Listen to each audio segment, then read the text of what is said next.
반갑습니다. 분리건강 박사입니다. 네, 물을 잘 챙겨 드셨나요?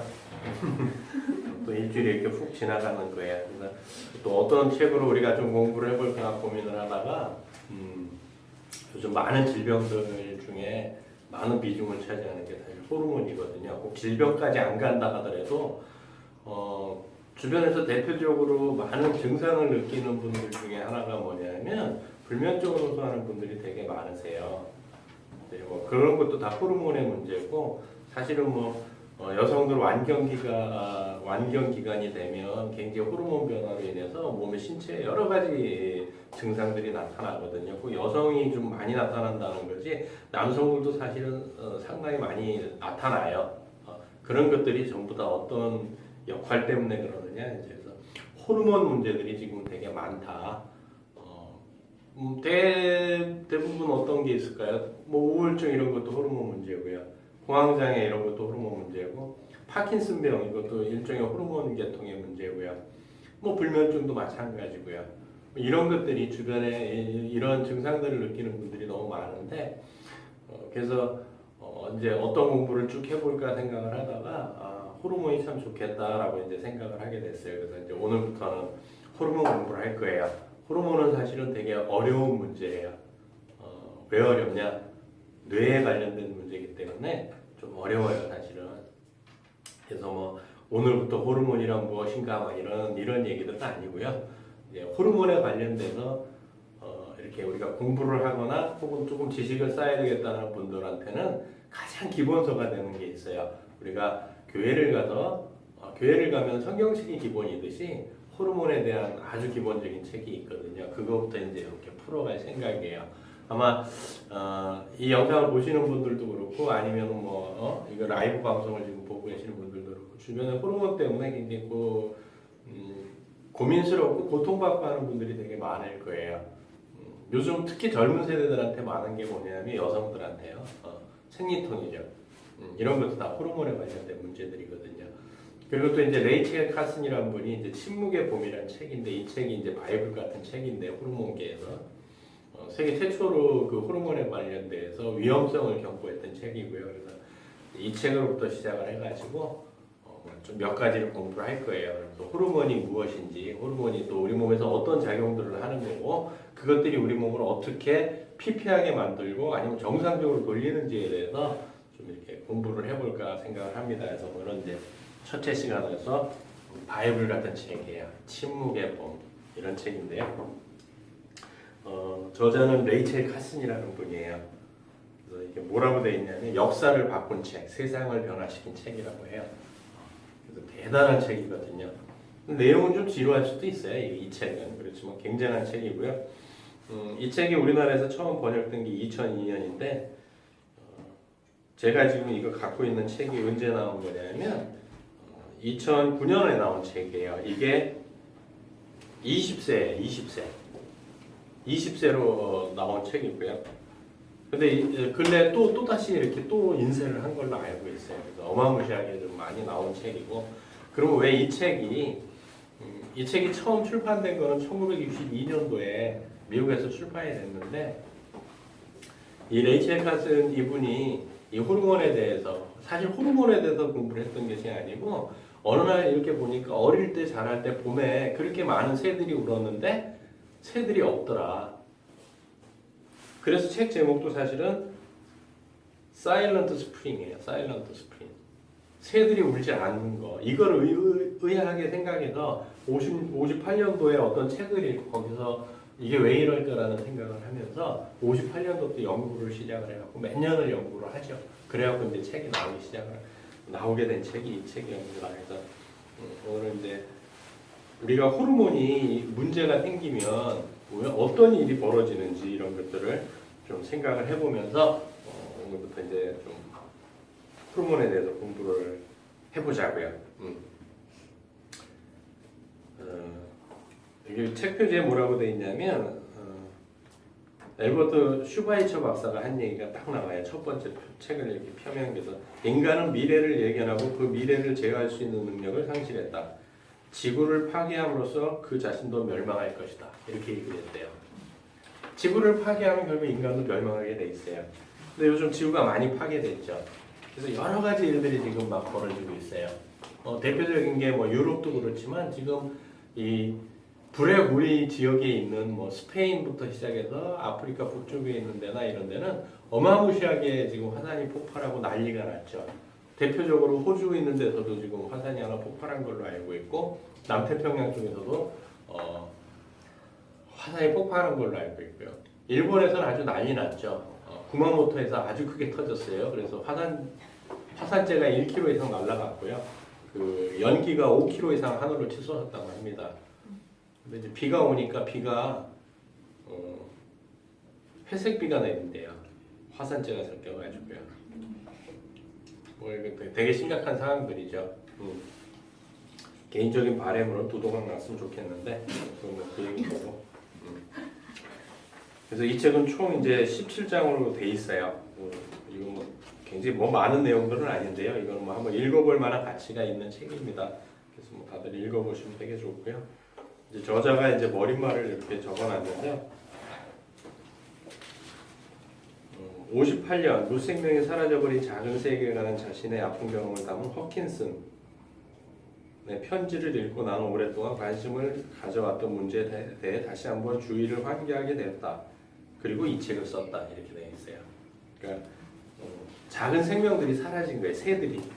그래서 이제 이 책을 연구하게 된 거고 이 책을 연구한 게 아니죠. 환경에 대해서 왜 새들이 봄이 됐는데도 울지 않는가를 연구하다 보니까 이제 이 결과론적으로 이 책이 나온 거죠. 그래서 환경이다라고 이제 나온 거죠. 그래서 이제 27페이지에 보게 되면 뭐라고 되어 있냐면 카나리아 알죠? 탄광 들어갈 때 광부들이 카나리아에 갖고 들어가거든요. 그래서 유독가스가 있는지 확인하기 위해 광부들은 카나리아를 이용하곤 했습니다. 영국 전원에서 발견된 죽은 새들을 우리에게 닥친 위험을 알려주는 경고 표식으로 받아들이는 것이 그리 나쁜 생각 같지는 않습니다. 라고 했어요. 그러니까 새들은 우리 인간보다 훨씬 더 민감하거든요. 그래서 탄광을 들어갈 때 광부들은 카나리아를 갖고 들어가요. 카나리아가 계속 기적이면 안전한 거고요. 카나리아가 죽어버리면 가스 때문에 일을 할 수가 없거든요. 인간은 죽기 때문에 거기서 작업을 할 수가 없어요. 그런데 영국 하원에서 세클턴 의원이 한 얘기예요. 그러니까 유독가스, 그러니까 우리 집 정원에서 죽어 있는 새들을 발견하고 이제 지구도 죽어가는 게 아닌가 그런 경고 지표로 삼아도 되지 않나라는 얘기를 하신 거거든요. 근데 우리 주변에 저 어릴 때만 해도 가장 여름에 많았던 새들이 뭐냐면 제비였거든요. 가을 되면 이제 또 이렇게 강남으로 나가갔었는데 지금 서울에서 제비 볼 수 있나요, 없나요? 시골에서도 좀 제비는 보기 어려울걸요. 제비가 없어졌다는 얘기는 뭐냐면 환경이 그만큼 오염됐다는 얘기예요. 날씨는 훨씬 따뜻해졌잖아요. 어릴 때보다 훨씬 따뜻해졌는데 제비가 없어요. 그만큼 제비가 살 수 있는 환경이 안 된다는 거죠. 이런 것들을 심각하게 한번 생각해 보셔야 된다는 얘기예요. 그래서 이제 서문 들어가면 29페이지에 어떤 얘기가 있냐면 해충 방제는 필수 불가결하고 바람직하지만 동시에 생태계와 관련된 것이기에 그저 화학자들의 손에 맡길 수만은 없는 문제이기도 하다.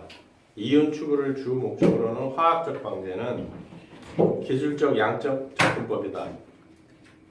이와 달리 생태학적 접근은 자연의 세력 균형, 다수의 경쟁적 요소 혹 상충하는 이익 간의 적절한 통합을 중시한다라고 이렇게 돼 있어요. 이 얘기 뭐냐면 해충 방제를 안 할 수는 없다는 얘기예요.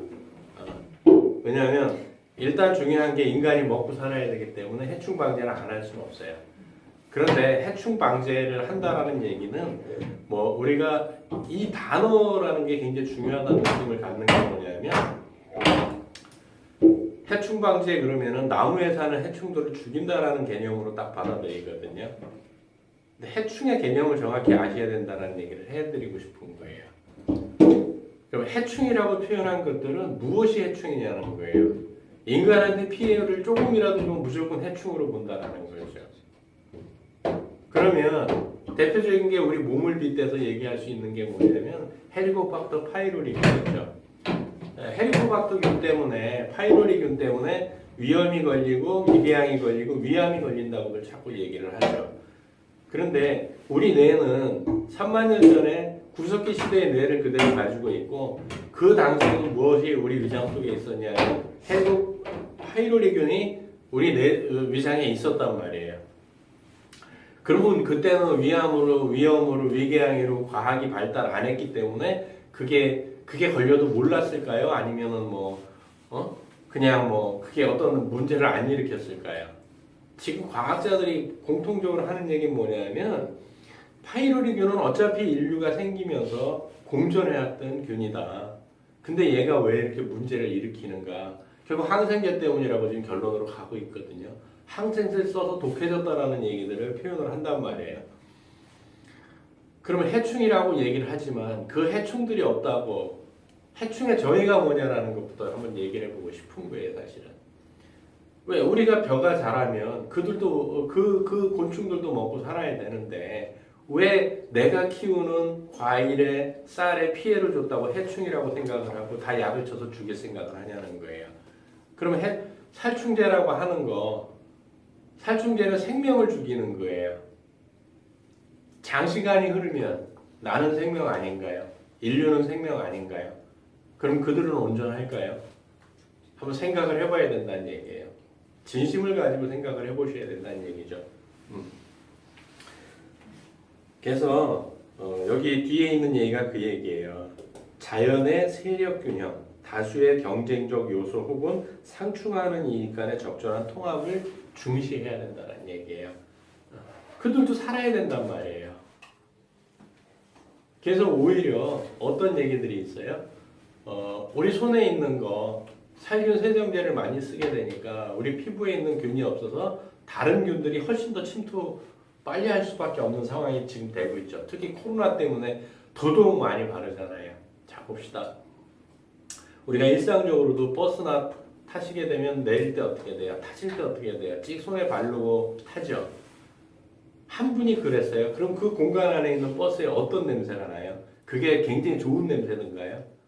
석유 찌꺼기 냄새 아니든가요? 굉장히 강렬한 화학적인 냄새. 그럼 그걸로 인해서 손에 있는 코로나 균을 침범 못한다 칩시다. 그렇지만 그 냄새를 맡아도 우리 기관지들은 어떻게 돼요? 생각 안 해보셨죠? 되게 슬픈 일이란 말이에요. 균형을 잡아야 된다는 얘기죠. 30페이지에 뭐라고 되어 있냐면 영국에서 대규모 화학 살충제를 사용함으로써 나비가 사라지고 나비와 나방 유충들이 모습을 감추자 이 유충을 먹고 사는 뻐꾸기 역시 감소했다. 곤충과 벌레들도 대부분 사라졌고 그나마 남은 것들도 농약에 중독되었기 때문에 새들 역시 점점 줄어들고 있다. 산울타리와 도로 가장자리, 초원에서 예전에는 흔히 볼 수 있었던 사랑스러운 꽃들은 이제 발견하기조차 힘들어졌다. 왜일까요? 나비가 죽었으니까. 나비가 없어지니까 나비가 꿀을 빨아서 이 꽃 저 꽃 옮겨줘서 여기저기 계속 번식이 됐었는데 그게 사라진다는 얘기예요. 생태계가 무너진다는 얘기예요. 뭐 때문에? 해충이라는 이름 갖다 붙여버림으로써 해충하니까 어떤 느낌이 들어요? 굉장히 해로운 벌레잖아요. 그러니까 죽여야 된다는 생각이 먼저 든단 말이에요. 그럼 우리 몸 안에 있는 유익균이든 유해균이든 다 이건 균이니까 다 죽여야 되나요? 생각을 깊이 해봐야 된다는 거죠. 화학물질 사용이 효과적이라고 해도 이를 제대로 관리해야 하고 다른 방법을 사용할 수 없을 때에만 시도해야 하며 생태계를 고려해 엄격한 제한을 두어야 한다라고 해놨어요. 생각해 보십시오. 지금까지 열변을 토하고 말씀드리는 것처럼 다 죽여버려요. 그러면 균이 세상에 다 사라진다고 한번 생각을 해봅시다. 그럼 사람이 죽었어요. 그 시체를 뭐가 분해할 것 같으세요? 이제 시체 죽으면 불에 꼬시르든지 염산 뿌려서 태울 건가요? 균형을 잡아줘야 된다는 얘기예요. 균형을. 이게 많이 깨지고 있죠. 그래서 1장이 이제 뭐냐면 내일을 위한 우화예요. 우화. 우화는 여러 가지가 있죠. 빗댄 거 그렇지만 이게 어리석은 문자거든요. 어리석은 얘기들이죠. 인간의 참 못난 점을 얘기한 거야. 아주 재밌는 얘기가 불길한 망령은 우리가 눈치채지 못하도록 슬그머니 찾아오며 상상만 하던 비극은 너무나도 쉽게 적나라한 현실이 된다라고 해놨어요. 새들이 다 죽고 나비가 죽으니까 어떻게 돼요? 꽃이 안 피는 거죠. 꽃이 안 피면 어떻게 돼요? 다른 식물들도 죽어요. 자꾸 농약을 치면. 그럼 초식동물들이 먹을 게 없거든요. 그럼 초식동물들은 죽어요. 그럼 초식동물들을 먹었던 육식동물들은 죽어야 돼요. 우리는 어떨까요? 그렇게 여러분들이 좋아하는 소도 죽어요. 돼지도 죽어요. 닭도 죽어요. 이제 뭐 먹고 살래요? 이제 남는 거는 인간밖에 없는데 인육 드실래요? 그것도 못 먹죠. 하도 식품 첨가물에 쩔어가지고 썩지도 않는 몸뚱인데 네, 되게 슬픈 거예요. 그리고 비유가 굉장히 약한가 봐요, 그죠? 두 번째 2장은 이제 참아야 하는 의무 이렇게 돼 있어요. 그래서 36페이지에 뭐라고 돼 있냐면 지난 25년간 이 위력은 불안감을 심어줄 정도로 크게 증가했을 뿐만 아니라 그 본질에도 변화가 생겼다. 이 얘기 뭐냐면 결국 농약을 치고 뭐 이래서 여러 가지 문제들이 발생했다는 얘기죠.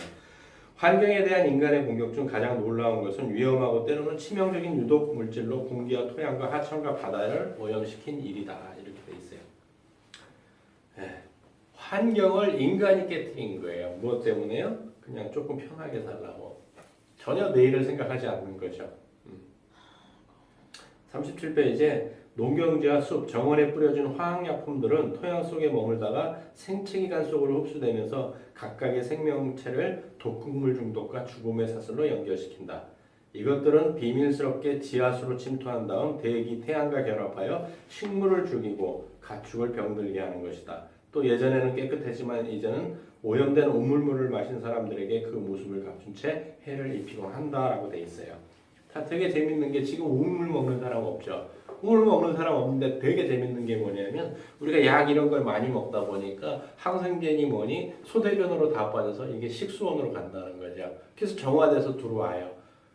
그래서 거기서 균이나 뭐 이런 것들은 다 제거가 되지만 화학약품에 대한 거 항생제라든지 항암제라든지 여성들이 먹던 피임약이라든지 이런 것들은 어떤 방법을 해도 걸러지지가 않아요. 그건 물을 통해서 우리가 먹고 우리 몸이 이렇게 상해간다는 얘기들을 하는 거예요. 이게 1960년대 초에 나온 얘기들이에요. 되게 슬프죠. 근데 지금 2021년인데도 바뀐 게 별로 없어요. 인간의 사고가. 네. 38페이지에 뭐라고 되어 있냐면 생명체가 화학물질에 적응하려면 자연의 척도에 따라 적절한 시간이 필요하다. 이는 그저 인간이 생각하는 몇 년 정도를 의미하는 것이 아니다. 몇 세대에 이르는 오랜 시간을 필요로 한다. 자, 보통 그런 거예요. 뭐냐면 우리가 약이라는 것도 그렇고요. 환경이라는 것도 다 마찬가지인데 지금 당장 내 세대는 안 나타난단 말이에요. 괜찮아요. 왜? 크니까. 미량으로 조금씩 섭취하기 때문에 이게 축적돼 나갔다는 거죠. 그래서 되게 재밌는 실험들을 많이 했죠. 고양이를 가지고도 실험을 했고요. 닭을 가지고도 실험을 했어요. 그래서 고양이한테 잘못된 사료를 계속 먹이니까 1세대는 괜찮아요. 근데 1세대가 난 새끼들은 기형이 태어나기 시작을 해요. 또 3세대가 있고 4세대 가니까 번식력이 다 끊겨서 더 이상 종족 번식을 하지 못하게 됐어요. 지금도 예전에 비해서 불임 부부들이 굉장히 많이 늘어나고 있죠. 이게 벌써 50년대, 사실 50년대가 아니죠. 산업혁명이 일어나면서부터 석탄, 석유를 쓰기 시작하면서부터 이게 누적되어다 보니까 지금 100년 흘렀나요? 100년 정도 흘렀죠? 그러면 세계 3세대가 흘러간 거예요. 한 세대를 30년으로 따지니까. 그럼 3세지 4세대가 흘러가니까 어떻게 돼요? 불임 부부가 그렇게 많은 거예요. 서양이나 이쪽에는. 고양이보다 등치가 크니까 완전히 생식 능력이 없어지는 건 아니지만 이게 4세대 정도 가면 서서히 나타나기 시작한다고요. 3세대, 4세대 가면. 그럼 앞으로 3세대, 4세대 후에는요. 어쩌면 매트릭스 영화에서 봤듯이 기계가 인간을 창조해내야 될지도 모르는 세상이 오는 거죠. 정자난자를 다 보관했다가. 이렇게 자연이 계속 망가지면요. 자, 39페이지에 뭐라고 되어 있냐면 스프레이, 분말, 에어로졸 형태의 이런 화학 제품들은 농장과 정원, 숲과 가정에서 광범위하게 사용되는데 자, 우리 집은 별로 안 쓰는데 막 이런 얘기 하죠. 스프레이, 에어로졸 이런 게 전부 뭐예요? 여성들 머리 칙칙 뿌리는 것들 다 이런 종류거든요. 해충은 물론 익충에 이르기까지 모든 곤충을 무차별적으로 죽였고 노래하는 새와 시냇물에서 펄떡거리며 뛰노던 물고기까지 침묵시켰다. 나무집을 치명적인 유독물질들로 도포했고 토양에까지 침투해 들어갔다. 그것들의 원래 목적은 잡초와 해충 몇 종류만 없애는 것이었는데 말이다. 모든 생물들을 위협으로 몰고 가지 않는 적절한 양의 화학물질만이 살포된다고 믿는 사람이 있을까?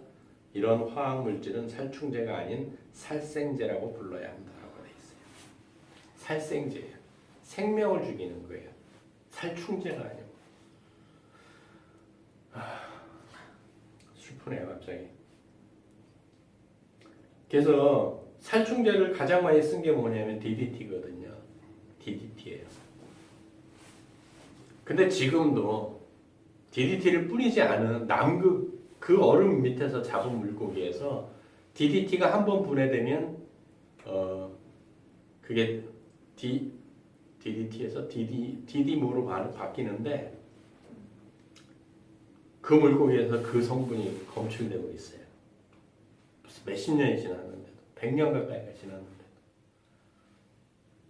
우리 몸에서는 안 나온다는 보장 없죠. 그래서 그 어떤 책이었나? 당신이 먹은 게 3대를 간다. 그 책에서 어떻게 했어요? 시골에 사는 아이들 머리카락을 뽑아서 서울 애들하고 어떤 차이가 났나 했더니 차이가 하나도 없었죠. 중금속 오염부터 시작해서 각종 화학물질에 다 노출되어 있는 거죠.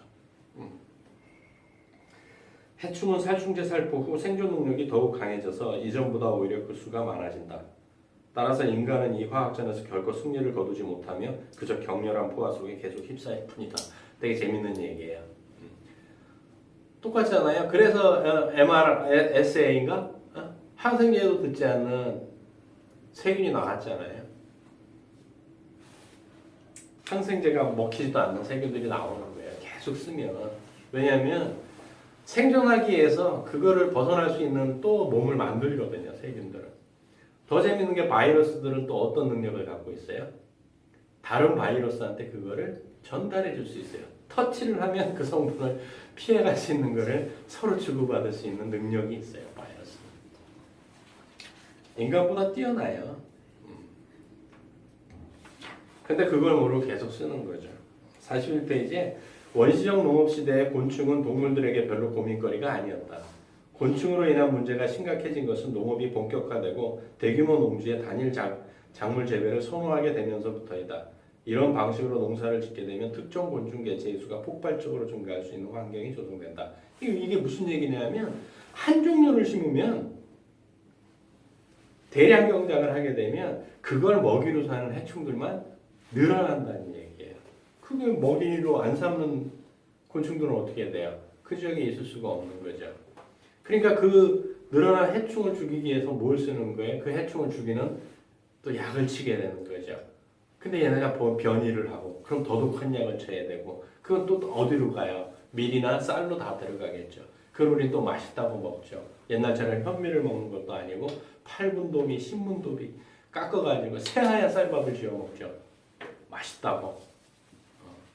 농약일 거예요. 살충제고. 단일 작물 경작은 자본의 기본적 원칙이라기보다는 기술자들이 선호한 방식이다. 자연은 자연계의 다양성을 선사했지만 인간은 이를 단순화하는 데 열성을 보이고 있다. 특정 영역 내의 생물에 대해 자연이 행사하는 내재적 견제와 균형 체계를 흐트러뜨리려 애쓰는 것이다. 결국 뭐예요? 아주 단기간의 이익을 위해서 장기간의 모든 생명들을 멸종시켜가고 있는 거예요. 지 목숨 스스로까지도요. 슬퍼요, 슬퍼. 45페이지에 이건 진짜 모든 사람이 참고해야 할 말이에요. 참아야 하는 것이 우리의 의무라면 알아야 하는 것은 우리의 권리다. 권리 포기하고 살지 마세요. 알아야 하는 건 우리의 권리란 말이에요. 그래서 저도 이런 방송을 하게 된 거죠. 3장은 뭐냐면 죽음의 비술. 감춰진 기술이에요. 되게 재밌는 게 46페이지 그래서 죽음의 미술에 갖고 뭐라고 되어 있냐면 인생을 시작하는 바로 그 순간부터 우리 몸속에는 화학 물질들이 계속 축적되고 있다. 그게 어디서 왔을까요? 엄마가 실어 보낸다 이거죠. 엄마 몸속에 잔뜩 있던 아주 안 좋은 것들. 12년 전 살포된 화학물질이 지금까지 토양 속에 남아있거나 물고기와 새, 파충류와 가축, 야생동물의 몸속에 들어가 축적된 일도 있다. 여기서 12년 전이라는 얘기는 62년 대 한 거니까 그 전으로 돌아오면 50년대에 뿌린 걸 얘기를 하는 거예요. 과학자들이 동물 실험을 통해 밝혀낸 결과에 따르면 그 어떤 생물도 이런 오염으로부터 완전히 벗어날 수는 없다고 한다. 어떤 생물도, 인간도. 네. 화학물질은 멀리 떨어진 산속 호수에 사는 물고기와 땅속의 지렁이, 새가 낳는 알과 인간에게서 발견되었다. 또 연령에 상관없이 대다수 사람들의 몸속에서도 화학물질을 찾아볼 수 있는데 모유에서는 물론 태아의 조직에서도 발견될 정도이다. 지금은 심각하죠. 아주 심각하죠. 그리고 저희 어릴 때는 이렇게 놀다 보면 지금처럼 아스팔트나 이렇게 다 시멘트가 깔려 있었던 땅이 아니고 흙땅이 많았기 때문에 걸어 다니기도 되게 힘들었어요. 근데 비가 오고 나면 어릴 때는 되게 무서웠어요. 지렁이들. 근데 조그만 지렁이였거든요. 지금 지렁이처럼 그렇게 길고 두꺼운 지렁이가 아니고 정말 그 낚시 갈 때 쓴 한 요만씩 하는 지렁이들이었거든요. 그게 그냥 땅에 너무 많아가지고 걸어 다니기가 힘들 정도로 지렁이들이 많았었어요. 비가 오고 나면. 근데 지금은 다 아스팔트를 깔아놔 버리니까 어떻게 돼요? 지렁이 보지도 못하지만 한 번씩 시멘트 그 도로 위에서 지렁이 보면 어때요? 그게 지렁이인지 구렁인지 구분이 안 가죠. 어마무시하게 커져가지고. 걔네도 아마 이런 화학물질 먹고 몸을 커진 게 아닐까 그런 생각이 들어요. 봉준호 감독의 괴물 영화 혹시 보셨어요? 미군 부대에서 버린 화학물질을 먹고 물고기가 그렇게 커지듯이 우리 화학물질을 먹고 지렁이도 그렇게 커진 게 아닌가 그런 생각을 갑자기 해보게 되네요. 49페이지에 보게 되면 모든 화학물질들에는 한 가지 공통점이 있다. 생명계의 뼈대를 이루어 유기물을 만드는 탄소 원자를 기본으로 한다는 점이다. 생명계에서는 없어서 안 될 가장 중요한 요소이므로 이 원소를 기본으로 만들어지는 물질을 유기물이라 부른다. 유기물은 모든 생명체의 기본적인 작용과 연관되어 있지만 특별한 변형 과정을 거치게 되면 죽음을 초래하는 유독물질로 바뀌기도 한다. 그래서 보면 탄소도 그렇고 다 C로 되어 있거든요. C로. 화학기호를 봐보세요. 뼈대는 다 C예요. C가 탄소라는 얘기거든요. 탄소가 모든 기본이에요. 우리 몸도 마찬가지고요. 근데 이게 모든 물질의 기본이긴 하지만 변형이 되면 죽음의 유독물질로 바뀐다잖아요. 죽음의 유독물질. 그래서 뭐 화학기호들 막 나와 있어요. C에 뭐가 묶이면 뭐가 되고 막 이런 얘기들. 우리는 어려우니까 이런 건 넘어가자고요. 여기 이 장에서는 이제 DDT가 굉장히 많아요. 이 당시에는 뭐 DDT가 상당히 심각했었으니까. 54페이지에 뭐라고 되어 있냐면 유독물질은 모체에서 자식 세대로 전해지기도 한다. 전해진답니다. 식품의약국의 과학자들은 모유 시료에서 살충제 잔여물을 발견해냈다. 모유에서 살충제 잔여물을 발견해냈대요. 이게 1960년대예요. 2021년에는요. 넘쳐요. 차고 넘쳐요. 모유에서. 이는 모유를 먹고 자란 아이도 적은 양이지만 지속적으로 화학물질을 흡수한다는 사실을 의미한다. 물론 이것이 유독물질에 대한 첫 번째 노출이라고는 볼 수 없다. 태아가 어머니의 자궁 속에 있을 때부터 이미 화학물질에 노출되기 때문이다. 자궁 속에 있을 때부터 노출되는 거예요. 슬프죠? 그러니까 우리는 어떻게 해야 돼요? 자꾸 빼내는 작업을 하셔야 돼요. 빼내는 작업. 슬프죠? 57페이지에 뭐라고 되어 있냐면 인간의 몸속에 오랫동안 화학물질이 축적된 것은 확실한데 휴화산처럼 잠잠히 있다가 비축한 지질을 소모하는 생리학적 스트레스 상황이 닥치면 갑자기 그 작용에 가속이 일어난다. 폭발한다는 거예요. 화산 폭발하듯이요. 그러면 여기저기 문제를 일으킨다는 거죠. 그 문제를 일으킴으로써 여러 문제가 발생한다는 얘기입니다. 그래서 67페이지에 뭐라고 되어 있냐면 제초제는 오직 식물에게만 독성이 있고 동물에게는 별 문제가 없다는 생각이 널리 퍼져 있는데 불행하게도 이는 잘못된 생각이다. 잡초 제거제에는 식물뿐 아니라 동물의 조직에도 영향을 미치는 다양한 화학 성분이 들어있다. 생물에 미치는 영향도 상당히 다양하다. 어떤 것은 일반적인 동물처럼 작용하고 또 어떤 것은 체내 물질 내에 강력한 자극을 주어 체온을 급상승시키기도 한다. 또 다른 것은 독자적으로 혹은 다른 화학물질과 만나 악성 종양을 만들기도 하며 유전물질에 영향을 주어 돌연변을 일으키기도 한다. 제초제 역시 살충제처럼 심각한 위험물질은 화학물질이 들어있기 때문에 동물에는 안전하다는 생각으로 또 주의하게 사용할 경우 엄청난 재앙을 맞게 된다. 아마 그 재앙이 지금 현대인들이 맞고 있는 게 아닌가라는 생각을 많이 해보게 됩니다. 그럼 이런 것들을 자꾸 퍼내야 되는데 그 가장 좋은 방법은 지난주까지 공부한 물이에요. 물을 먹고 계속 퍼내줘야 된단 말이에요. 그래서 좋은 물을 선택하셔서 또 이렇게 계속 퍼내는 또 한 주일이 됐으면 좋겠습니다. 수고하셨습니다.